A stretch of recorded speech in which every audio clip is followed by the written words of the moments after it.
오늘 같이 나눌 하나님의 말씀은 마태복음 10장 34절부터 42절까지 말씀으로 제목은 하늘나라가 뭐길래. 조금 제목이 의아하죠. 약간은 좀 어떤 의미가 있나, 본문이 좀 그렇게 생각해보게 하는 그런 본문입니다. 같이 본문을 읽겠습니다. 시작. 내가 세상에 화평을 주러 온 줄로 생각하지 말라. 화평이 아니요 검을 주러 왔노라. 내가 온 곳은 사람이 그 아버지와 딸이 어머니와 며느리가 시어머니와 불화하게 하려 함이니 사람의 원수가 자기 집안 식구리라. 아버지나 어머니를 나보다 더 사랑하는 자는 내게 합당하지 아니하고 아들이나 딸을 나보다 더 사랑하는 자도 내게 합당하지 아니하며 또 자기 십자가를 지고 나를 따르지 않는 자도 내게 합당하지 아니하니라. 자기 목숨을 얻는 자는 잃을 것이요 나를 위하여 자기 목숨을 잃는 자는 얻으리라. 너희를 영접하는 자는 나를 영접하는 것이요 나를 영접하는 자는 나를 보내신 이를 영접하는 것이니라. 선지자의 이름으로 선지자를 영접하는 자는 선지자의 상을 받을 것이요 의인의 이름으로 의인을 영접하는 자는 의인의 상을 받을 것이요 또 누구든지 제자의 이름으로 이 작은 자 중 하나에게 냉수 한 그릇이라도 주는 자는 내가 진실로 너에게 이르노니 그 사람이 결단코 상을 잃지 아니하리라 하시니라. 아멘. 방금 읽은 말씀 정말 좀 으시시한 말씀입니다. 좀 무서운 말씀이에요. 사실 이것이 마태복음 10장 끝부분 아닙니까? 마태는 예수님의 가르침을 이렇게 묶음으로, 5묶음으로 이렇게 마태복음 전체를 거쳐서 배열을 했다고 몇 번 말씀을 드렸고요. 그 중에 이제 오늘이 두 번째 묶음입니다. 10장이 두 번째 묶음인데 예수님이 12제자를 특별히 부르시고 그들을 미션을 주시면서 파송하시는 그런 내용의 그 결론 부분을 우리가 읽었습니다. 읽었는데 이런 내용 때문에 제가 하늘나라가 도대체 뭐길래 그런 제목을 붙여도 좀 어울리는 제목 아니겠습니까? 그렇죠? 좀 분위기가 좀 그렇습니다. 이 내용을 읽어봤지만 계속 12제자를 파송하는 그런 이제 말씀이라고 우리가 볼 수 있잖아요. 보면 굉장히 충격적입니다. 충격적이에요. 물론 이것은 이제 마가복음이나 누가복음을 이렇게 견주어 볼 때 예수님이 한 자리에서 쫙 이 42절까지를 전체를 하신 건 아닌 걸 알 수 있어요. 여기저기 이렇게 하신 것을 마태가 같은 주제를 가지고 하나에 묶어둔 겁니다. 그래서 이 말씀을 딱 끝내고 파송을 했다 이렇게 볼 수는 없지만 그러나 이것이 그 제자들, 특별히 12제자들과 또 교회와 그 당시의 초대교회와 또 우리에게까지도 연결되어지는 그런 미션과 관계되는 전도나 아니면 선교, 거기에 관계되는 그런 말씀이죠. 근데 그 마지막 내용이 지금까지 우리가 만나본 예수님의 모습과는 굉장히 거리가 있어 보입니다. 그렇죠? 굉장히 충격적입니다. 그래서 읽어봤지만 내가 세상에 화평을 주러 온 줄로 생각하지 말라. 화평이 아니요 검을 주러 왔다. 지금까지 세리와 죄인의 친구가 되셨던 자비로우신 예수님. 나병 환자도 그냥 말씀으로 고칠 수도 있지만 그를 불쌍히 여기셔서 그를 만지시면서 고치신 예수님. 그런 예수님. 그래서 이 땅에 화평을 주러 오신 줄 알았는데 내가 화평을 주러 온 것이 아니라 검을 주러 왔다. 그렇게 말씀을 하시는 겁니다. 그래서 오늘 이 본문을 우리가 전체적인 맥락에서 이해를 하지 않으면 정말 어려운 그런 본문입니다. 이런 본문을 가지고 많은 사람들이 오해를 합니다.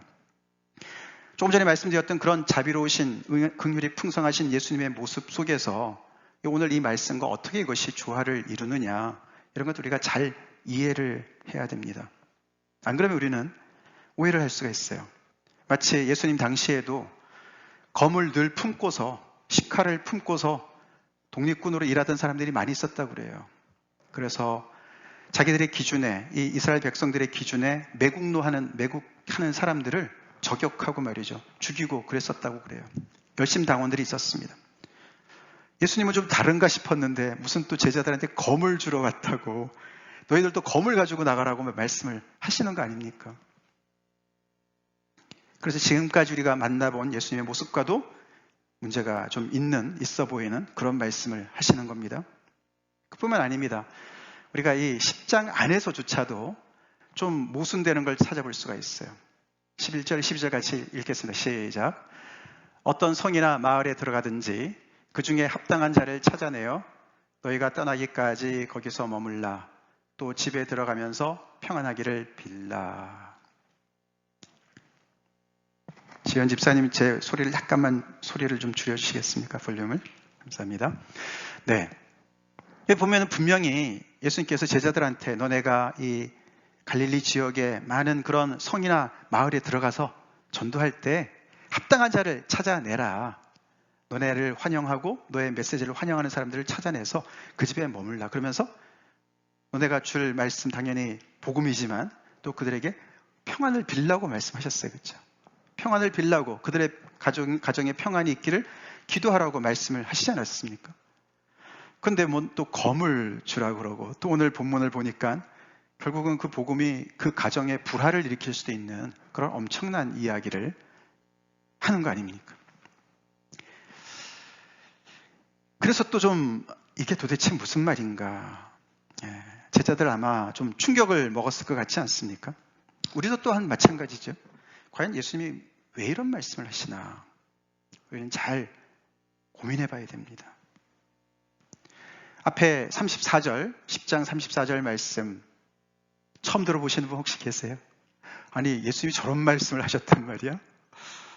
오늘 읽은 말씀, 특별히 이 부분, 막 아버지나 어머니를 나보다 더 사랑하는 자는, 그죠? 아들이나 딸을 나보다 더 사랑하는 자는 합당치 않다. 이런 말씀 혹시 처음 듣는 분 계시지 않습니까? 오늘 말씀을 잘 들으시기 바랍니다.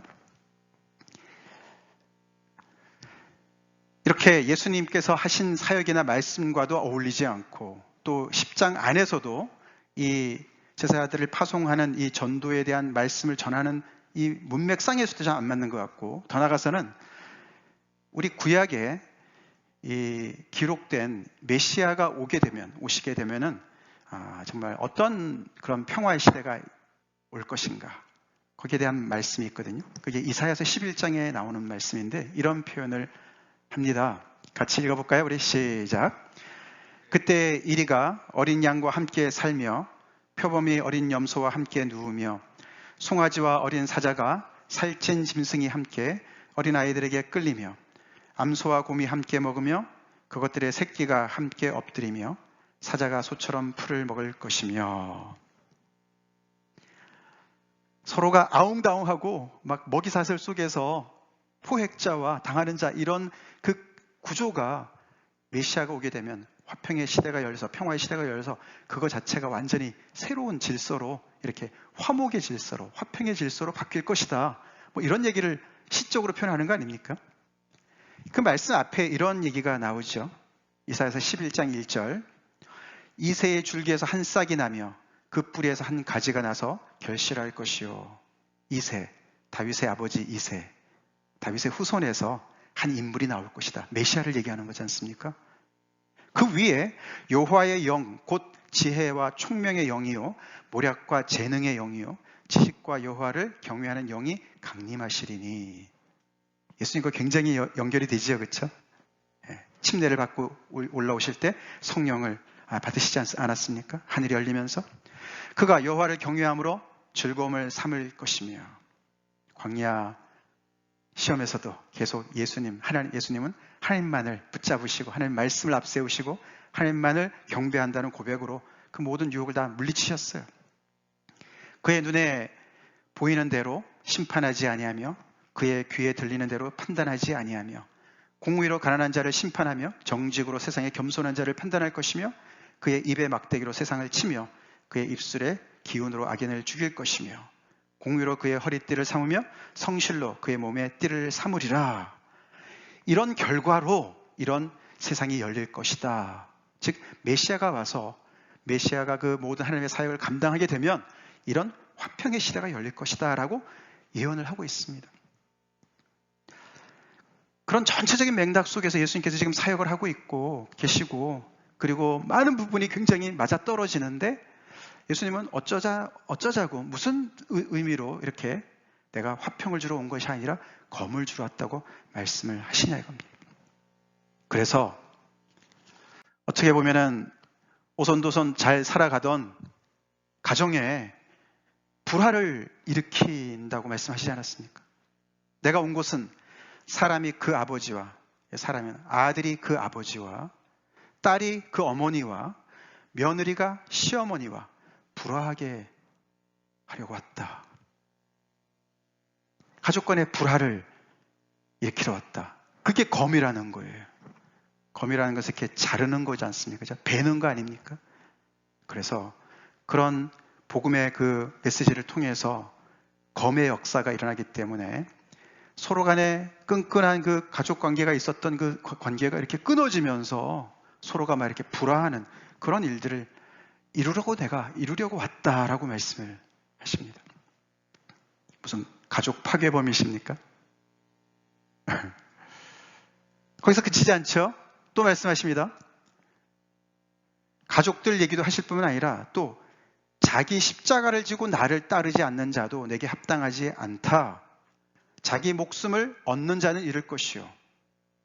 즉 자기 십자가를 지고, 십자가는 인생의 목적이라고 볼 수 있어요. 예수님의 인생의 목적이 십자가 아닙니까? 그죠? 자기 인생의 목적과 자기의 어떤 목숨을 나의 것보다 더 중하게 여기면은 그 사람도 합당하지 않다. 그렇게 내 자신의 어떤 그런 인생의 목적과 목숨까지도 예수님 앞에 내려놔야 되는 것을 말씀하시는 거 아닙니까? 오늘 본문은 이렇지만 이 10장 앞부분 쭉 여러분들 따라오셨으면 아시겠지만요. 이 말씀을 받고 제자가 되어서 말씀을 전파하러 나갔을 때 어떤 대우를 받습니까? 그들을 환영하는 사람들도 있지만 거의 대부분의 사람들은 그들을 거절할 것이고 그들을 박해하고 공회로 또는 임금들 앞에 그들을 끌고 갈 것이고 매를 맞게 할 것이고 그리고 더 나아가서는 죽음까지도 각오를 해야 된다. 이렇게 이제 이 말씀을 하셨어요. 10장 안에 그 내용이에요.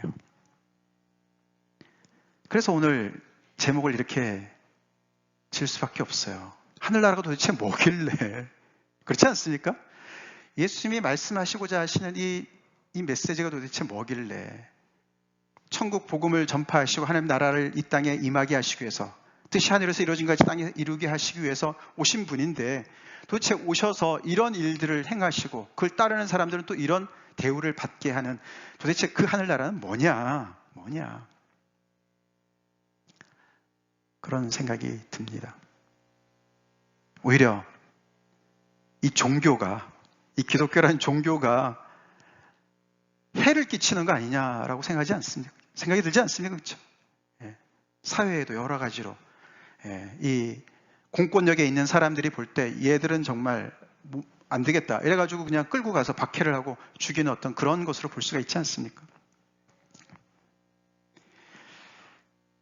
오히려 하나님 나라가 오지 않았으면 이런 불화도 없었을 텐데, 아니 반대로 하나님의 나라의 말씀을 받아들였으면 불화했던 가족도 화해가 돼야 되는 거 아닙니까? 그렇지 않습니까? 내가 그 예수님을 믿으면 내 인생의 목적도 분명해지고 나도 정말 잘 살고 내가 더 잘 되고 뭐 이래야 되는 거 아닙니까? 그렇죠? 그리고 내가 그 복음을 전파하면 세상에서도 많은 인정을 받고 뭐 이래야 되는 거 아닙니까? 이게 뭐가 한참 뒤집어진 것을 볼 수가 있어요. 그래서 오늘 본문만 이렇게 읽으면은 잘못 오해를 하면 우리는 굉장히 비뚤어진 생각을 가질 수가 있어요. 예수님 믿는 사람들 다 광신자로 볼 수가 있어요. 부모도 모르고 가족도 모르고 그냥 교회에 미쳐서 예수에 미쳐서 저런가 보다 이렇게 생각하는 사람이 많이 있습니다. 그래서 반기독교, 반예수교 그렇게 외치는 사람들이 많이 있습니다. 그런 정서를 담은 그 노래 중에 대표적인 노래가 저는 이거라고 생각해요. 이게 노래 가사인데 혹시 여러분 아시겠어요? 예, 비틀즈의 그 멤버였던 존 레논이 이매진이라는 노래 했잖아요. 그죠? 굉장히 유명한 곡 아닙니까? 아마 여러분들 중에서도 좋아하시는 분 계실 텐데 이 가사가 이렇게 돼 있어요. 그냥 우리 옛날 팝송 좋아하는 분들 그냥 가사도 잘 모르고 좋아했을지 모르는데 그 가사가 굉장히 반성경적인 거 아세요? 예, Imagine there is no heaven. 천국이 없다고 상상해 보십시오. 예, 노력하면 금방 시도해 보면 쉬울 겁니다. 우리 아래는 지옥도 없고 우리 위에는 그냥 하늘밖에 없습니다. 그러면서 이 밑에 계속 얘기합니다. 그렇죠? 종교가 없다면, 나라가 없다면, 서로가 나라의 국익을 위해서 애국심이 부딪혀서 서로가 죽이고 싸우고, 종교 때문에 서로가 더 부딪히고 싸우고, 그래서 이걸 다 없다고 우리가 그렇게 상상하면서 그렇게 살면 우리는 다 하나가 될 겁니다. 그렇게 노래하는 그 곡이에요. Imagine. 다분히 이제 종교가 인간에게 굉장한 그런 해를 끼친다라고 생각하는 것이죠. 종교는 아편이다. 그 공산주의자들이 얘기하는 것처럼 그렇게 생각합니다. 그만큼 또 기독교라는 이름을 가지고 하나님의 이름을 앞세워서 많은 만행을 또 저질렀어요. 교회사에서. 예수님의 이 말씀을 잘못 오해를 해서요. 정말 검을 가지고 화평이 아니라 검이다. 그걸 잘못 이해를 해서 무력으로 십자군 전쟁이며 여러 가지 것들을 행했습니다. 도대체 하늘나라가 뭐길래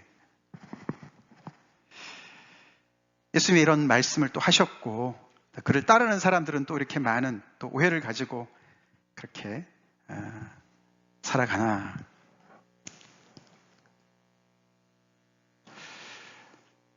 우리 경우에, 우리 보통 사람들 경우에요.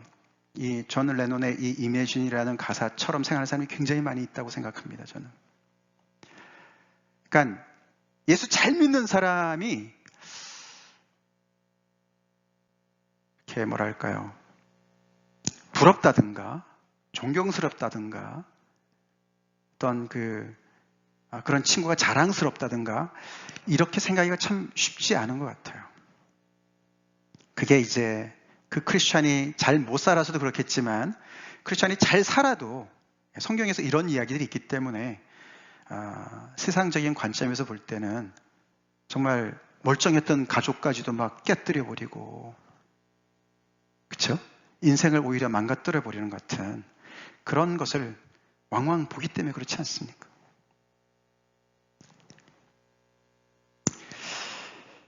예. 오늘 이 말씀을 우리가 현실 속에서 좀 비춰보고 말씀을 드리는 거죠. 자, 그렇지만 그럼에도 불구하고 예수님은 계속해서 제자들한테 외치라고 말씀을 하고 계십니다. 천국이 가까이 왔다. 하늘나라가 가까이 왔다라고 외치라고 말씀하고 계십니다. 그리고 제자들한테 자신이 외쳤던 똑같은 메시지를 전할 뿐만 아니라 그들에게 예수님께서 행하셨던 똑같은 사역을 또 하라고 그들에게 권능을 주셨습니다. 그래서 예수님이 하셨듯이 병자들을 고치고 죽은 자를 살리고 나병 환자를 깨끗하게 하고 귀신을 쫓아내는 사역을 할 수 있도록 그들을 또 내보내시는 거죠. 많은 사람들이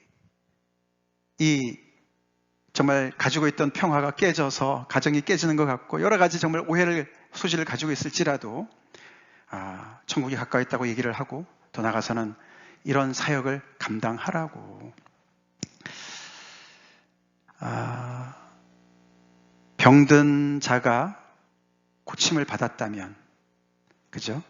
나병 환자가 깨끗함을 받았다면 그 사람은 이 예수님을 통해서 복음을 통해서 큰 은혜를 입은 거 아닙니까? 그렇죠?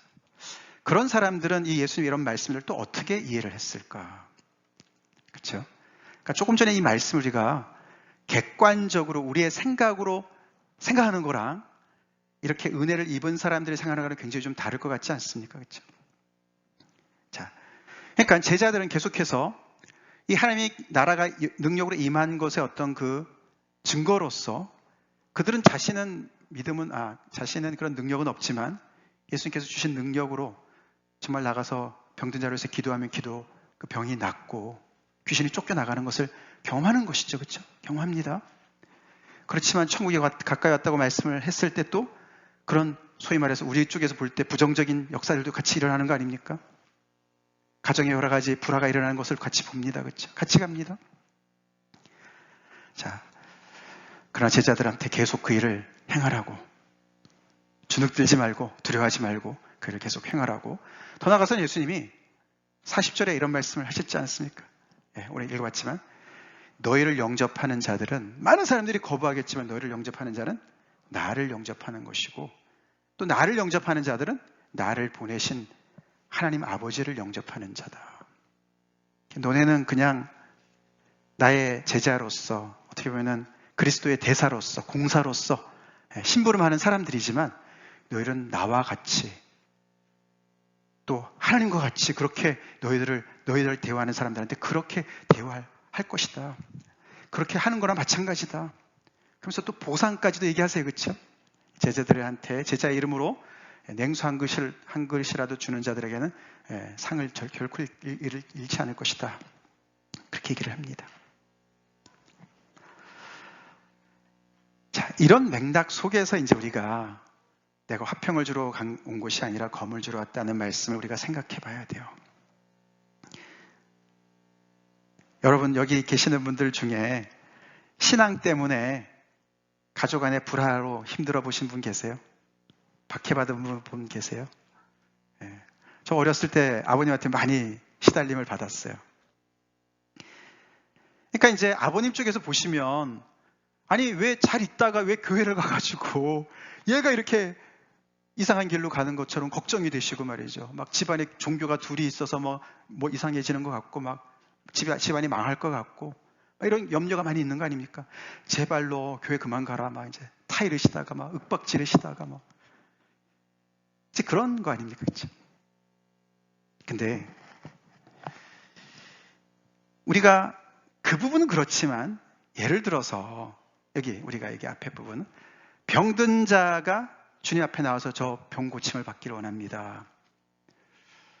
웬만하면 다 나와요. 그렇죠? 그렇죠? 만약에 내 자녀가 죽을 병에 걸렸다. 그럼 뭐 지퍼라도 잡을 심정 아니겠습니까? 그럴 때 그렇게 따지지 않아요. 그렇죠? 어디든지 가서 도움을 받으려고 그러겠죠. 근데 예수님을 통해서 그 병이 나았고 귀신이 쫓겨나가고 이런 역사들이 지금 왕왕 일어나고 있단 말이죠. 근데 우리가 지금까지 여러 8장, 9장의 그 예수님의 사역들을 다 봤지만 그냥 그 즉시 나아요. 그렇죠? 뭐 혈루병자가 즉시 낫지 않습니까? 예수님께서 그냥 이렇게 옷깃을, 예수님의 옷깃만 만져도 나을 것 같다. 그랬더니 정말 즉시 병의 근원이 말라서 나았습니다. 귀신이 쫓겨나가는 것도 그렇죠? 어떤 병이라도, 중풍병자도 그렇고 즉시 나아요. 즉시 나아요. 육신의 병이나 어떤 귀신이 들린 어떤 그런 것들의 그 치유는 즉각적으로 임하는 것을 볼 수가 있어요. 즉각적으로. 근데 만약에 그것이 어떤 과정이 있다고 우리가 한번 상상을 해봅시다. 우리가 요즘에도 우리가 수술을 많이 하지 않습니까? 최근에 저희 교회 안에서 우리 장은희 집사님은 어깨 수술을 하셨고요. 또 박정 집사님 무릎 수술을 하셨어요. 그 어깨 수술 하신 다음에 꽤 통증이 많으셨어요. 그죠? 그렇죠? 지금도 조금 계실 것 같고, 이게 점점 나아지고 이제 재활을 하셔야 되는 상황인데, 이게 수술했다고 금방 즉각적으로 낫지 않아요.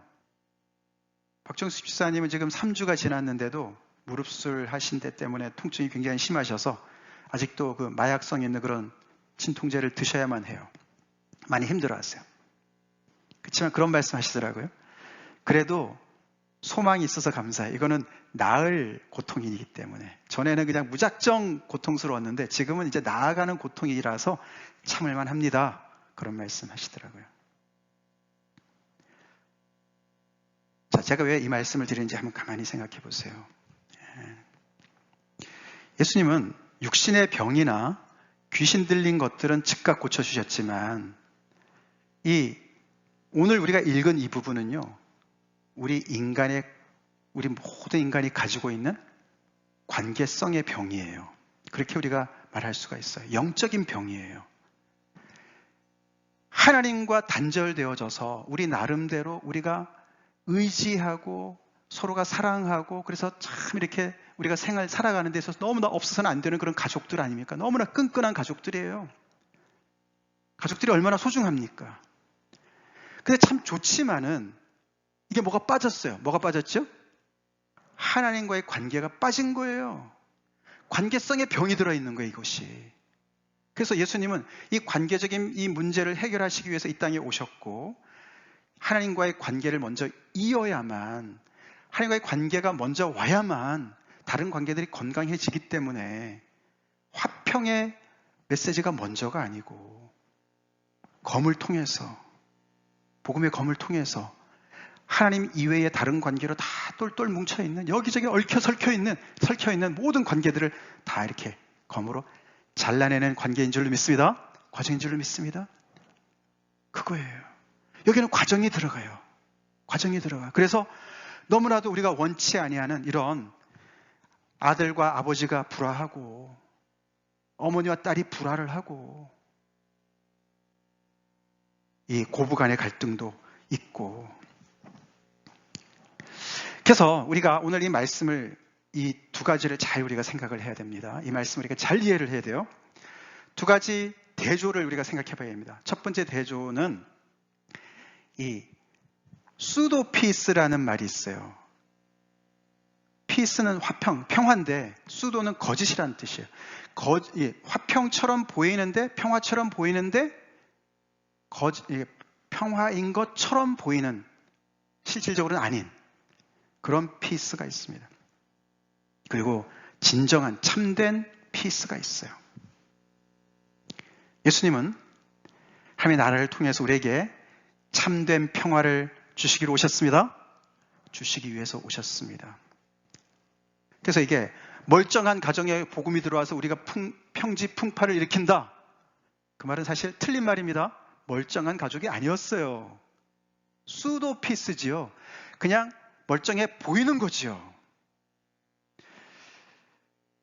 지금 튀르키예 거기 지진도 말이죠. 그 지진대가 지금 돌아가면서 계속 몇 년 차에 이렇게 몇 년 동안의 그 역사를 쭉 따라가면서 여러분들 보셨나 모르겠는데요. 그래서 다음 지진이 올 때가 이스탄불일 가능성이 높다, 뭐 이런 얘기 하지 않습니까?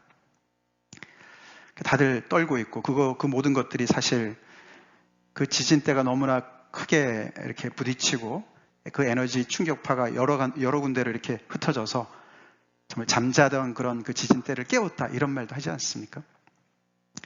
그래서 우리가 지금은 평온하지만 정말 두려운 어떤 그런 그 지역에 있는 사람들을 많이 우리가 정말 느끼지 않습니까? 한반도도 그걸 느꼈다, 그 충격파를 느꼈다, 이런 말을 하는데, 바로 그거죠. 하나님을 제껴둔 모든 관계는 수도피스입니다.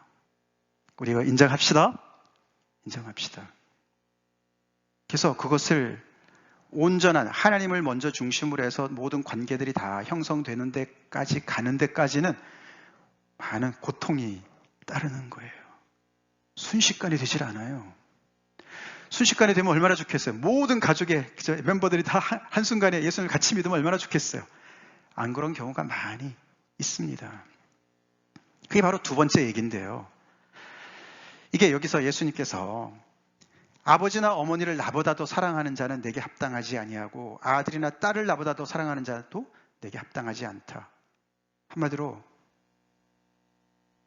가족보다 나를 더 사랑하면 내게 합당하지 않다, 이렇게 말씀하셨어요. 그걸 우리는 자꾸만 양자택일의 문제로 생각을 해요. 가족이냐 나냐 선택해라, 이렇게 생각을 한단 말이에요. 그 얘기가 아닙니다. 이것은 우선순위의 문제라는 거예요. 우선순위의 문제예요.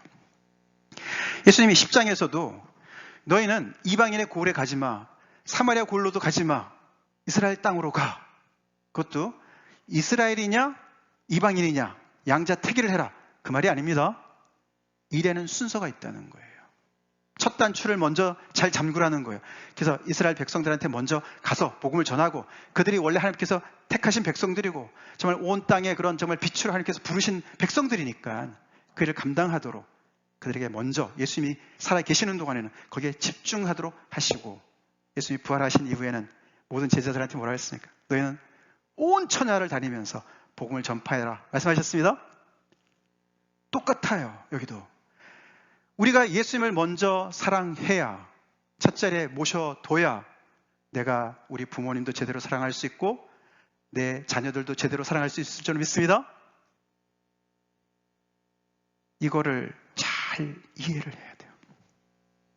안 그러면 우리는 계속 여기에서 걸려서 예수님 잘 믿는 사람들은 다 가족도 다 버리고 광신자가 된다고 착각하기가 쉽습니다. 내 가족을 정말 예수님처럼 사랑하기 위해서 나는 예수님을 첫 자리에 모셔야 됩니다. 그게 바로 검이라는 거예요. 검. 그래서 이 검은 결단의 검이에요. 우리의 몸을 베는 검이 아니라 우리의 마음에, 지금까지는 예수님과 아무런 상관없이 살아왔는데 이제는 주님과 뗄래야 뗄 수 없는 관계를 먼저 인정하는, 첫 자리에 모시는 그런 결단을 해야 되는 그 메시지가 바로 이 복음의 메시지입니다. 근데 우리 자라면서 그런 어떤 관계의 어떤 그 중심이 옮겨가는 거 경험하지 않았습니까? 어렸을 때는 부모와, 그쵸? 그렇게 뗄래야 뗄 수 없는 관계에 있다가 조금 자라면 어떻게 됩니까? 친구들과 죽어서 못 사는 관계. 그렇다고 부모님이 없어지는 거 아니잖아요. 그쵸? 그러다가는 연인이 생기면, 여기 우리 청년들 아직 모를 수도 있나? 그렇게 되면 이제 또 배우자의 관계가 그렇게 되지 않습니까? 이 중심이 옮겨가지 않습니까? 아니, 결혼할 나이인데도 말이죠. 계속 엄마 치마폭에 있으면 문제예요, 그것도. 그렇지 않나요? 그렇죠?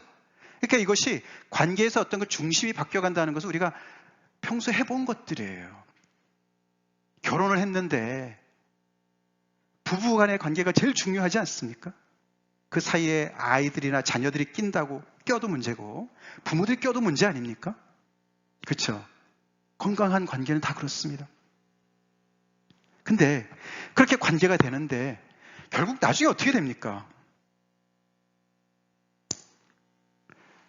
좀 슬픈 얘기지만 성의사모도 이번에 가서 그 연로하신 어머님을 양로병원에다 모셔드리고 온 거 아닙니까? 그 인생이에요. 그렇죠? 그 자리를 계속 지킬 수가 없어요. 이제는 정말 하나님 앞에 맡길 수밖에 없는 상황이 된 거예요. 아무리 사랑하는 부모라 할지라도, 그렇죠? 자녀가 책임질 수 있습니까? 착각이죠. 착각입니다. 우리가 이 부부간에 서로가 책임질 수 있습니까? 착각이죠. 우리가 자녀를 책임질 수 있습니까? 착각입니다. 다 착각이에요. 하나님께 맡겨야 될 줄로 믿습니다. 그 사람이, 그 대상이 하나님과 온전한 관계가 되는 것이 정말 복이거든요. 복이에요. 그래야만 그 인생도 영원히 하나님과 함께 하나님의 자녀가 될 뿐만 아니라 더 나아가서는 우리와의 관계, 나와의 관계도 건강해집니다. 이게 복음인 줄로 믿습니다. 그래서 아까 우리가 읽은 말씀 이사야서 11장 8절 9절이 이렇게 끝납니다. 같이 읽겠습니다. 시작. 젖먹는 아이가 독사의 구멍에서 장난하며 젖된 어린아이가 독사의 굴에 손을 넣을 것이라. 내 거룩한 산 모든 곳에서 해됨도 없고 상함도 없을 것이니 이는 물이 바다를 덮은 같이 여호와를 아는 지식이 세상에 충만할 것임이니라. 아멘. 이렇게 될 수 있는 것은 여호와를 아는 지식이 세상을 덮어야 될 줄로 믿습니다. 우리 한 사람 한 사람이 여호와를 아는 지식이 충만해서, 사실 오늘 이 말씀을 가만히 우리가 보면은 내가 예수님을 더 잘 믿으면 잘 믿을수록 좀 광신자 같은 그런 오해를 받기가 쉽다고 생각할 수 있지만 아닙니다. 우리는 예수님을 닮아가는 거예요. 그렇지 않습니까? 예수님을 닮아가요. 예수님이 그렇게 사셨습니까? 여호와를 아는 지식이 충만해서 그런 줄로 믿습니다. 여호와를 아는 지식이 충만하셨어요. 우리가 여호와를 아는 지식이 충만할수록 우리는 하나님을 사랑하고 예수님을 사랑하면 할수록 내 가족을 더 사랑할 줄로 믿습니다. 내 이웃을 더 사랑할 줄로 믿습니다. 그럴 때 이렇게 새로운 질서가 잡히는 거예요. 그래서 참된 샬롬이 임하기까지는 이런 불화를 우리는 겪어나가야 됩니다. 그걸 두려워해서는 안 돼요. 지혜롭게 우리가 복음을 전해야 되지만, 그러나 이런 복음이 가지고 있는 그 검, 이거를 빼놓고 우리는 복음이라고 할 수가 없습니다. 그럼 복음이 아니에요. 이런 검을 우리가 전하지 않는 복음은 유사복음, 가짜복음입니다. 가짜복음이에요. 수도 가스펠이죠. 그래서 우리가 고린도전서 말씀 우리 배우는 거 하나만 읽고 마치겠습니다. 같이 읽겠습니다. 시작. 십자가의 도가 멸망하는 자들에게는 미련한 것이요 구원을 받는 우리에게는 하나님의 능력이라. 그래서요, 이 전도가 이렇게 본질적으로 이렇게 거의 대부분의 사람들이 거절하는 거기 때문에 성령의 역사가 필요합니다.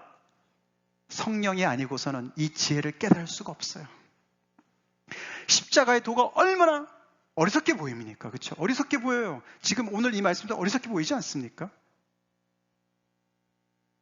예수님을 믿겠다고 살아가던 가족들의 관계에서도 불화를 일으키면서 평지풍파를 일으키는 것처럼 그렇게 정말 오해를 받으면서, 아니 불교를 믿으나 뭐 힌두교를 믿으나 괜찮은데 너는 왜 꼭 그 기독교를 믿어서 그러냐, 뭐 이런 거 있잖아요. 그렇죠? 근데 우리도 십자가의 도가 머리로 내가 깨달은 게 아니잖아요. 그렇죠? 성령께서 가르쳐 주신 거 아닙니까? 그렇죠? 깨닫게 해주신 거 아닙니까? 아멘? 하나님의 사랑을 깨닫게 해주셨어요. 하나님이 우리의 아버지 되시는 것을 깨닫게 해주셨어요. 아멘? 우리가 고아가 아니라고 말씀해 주시지 않습니까? 그리고 그 누구도 할 수 없는 나 대신에 당신의 목숨을 내놓으신 예수님이 나의 목자 되시고 나를 사랑하시고 아무도 할 수 없는 그것을 하신 그 십자가의 도, 그래서 잘난 척하는 모든 세상의 지혜를 다 납작코로 만드시고 그 안에 오히려 십자가로 실패한 그 자리에 하나님의 구원의 능력이 나타났습니다. 그 하나님의 놀라운 역사. 그래서 이 복음은 세상에 인기가 있을 수가 없습니다. 겉으로 볼 때, 객관적으로 볼 때는 답이 안 나오는 거예요. 존 레논 같은 이매진이라는 노래를 부르면서 교회를 또는 복음을 비난할 수밖에 없죠. 그쵸? 그거 아세요, 여러분들? 존 레논이 그 노래를 지어서 열심히 많이 불러서 많은 돈을 벌었어요. 근데 본인은 그래서 그 당시에 뭐 반전 이런 거 있지 않습니까? 그쵸? 그러니까 계속 전쟁하고 서로가 죽이고 그러니까 우리가 이렇게 상상하면은 좀 평화가 올 것 같아. 나를 꿈을 꾸는 자라고 여러분들이 생각할지 모르지만, 너네도 다 이렇게 나랑 이렇게 이런 꿈을 꾸면 우리가 다 하나가 될 것이다. 형제 우애를 우리가 다 가지면서 하나가 될 것이다.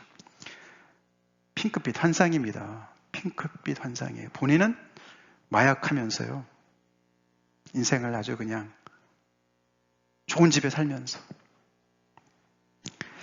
연약한 꿈이죠. 인간적인 인본주의적인 꿈입니다. 예수님은 그렇지 않으십니다. 예수님 십자가에서 죽으셨어요. 하나님과 우리의 단절된 그것을, 생명줄을 이으시기 위해서 이 땅에 오셨습니다.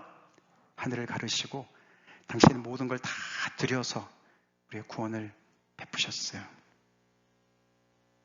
그래서 예수의 제자는 예수님에게 온전한 충성을 바쳐야 돼요. 나머지는 하나님께서 하십니다. 책임지십니다. 저희 아버님도 그래서 오래 걸리셨지만 예수님 믿고 돌아가셨어요. 다 같이 기도하시겠습니다.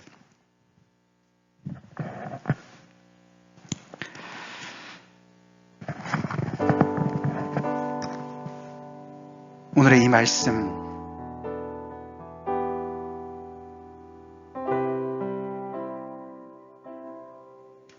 우리는 꼭 한 번은 거쳐야 됩니다. 매일 그 십자가 아래서 살아야 됩니다. 그래야 복음의 능력이 나타납니다.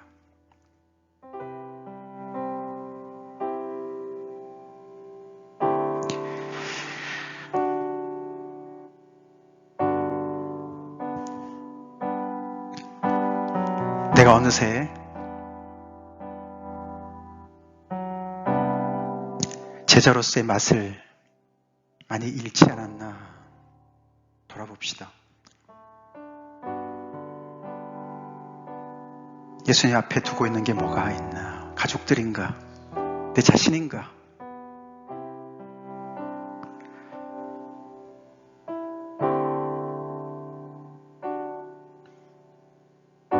제자들을 파송하시는 예수님께서 오늘날에는 우리를 파송하십니다. 이 인기 없는 복음을 전파하라고 하십니다. 나는 지금 어떻게 전파하고 있습니까? 검은 싫어하니까 빼놓고 전파하고 있습니까? 그 검이 우리를 살립니다. 이것저것 얽히고 설킨 그 관계성 속에서 우리가 질식당할 수 있는 그 상황 속에서 복음이 나를 자유케 합니다. 그러고 진정으로 사랑하는 사람으로 거듭나게 하는 것이 복음입니다. 하나님의 구원의 능력을 믿고 복음 앞에 우리 반응합시다. 결단의 검, 그것이 복음입니다.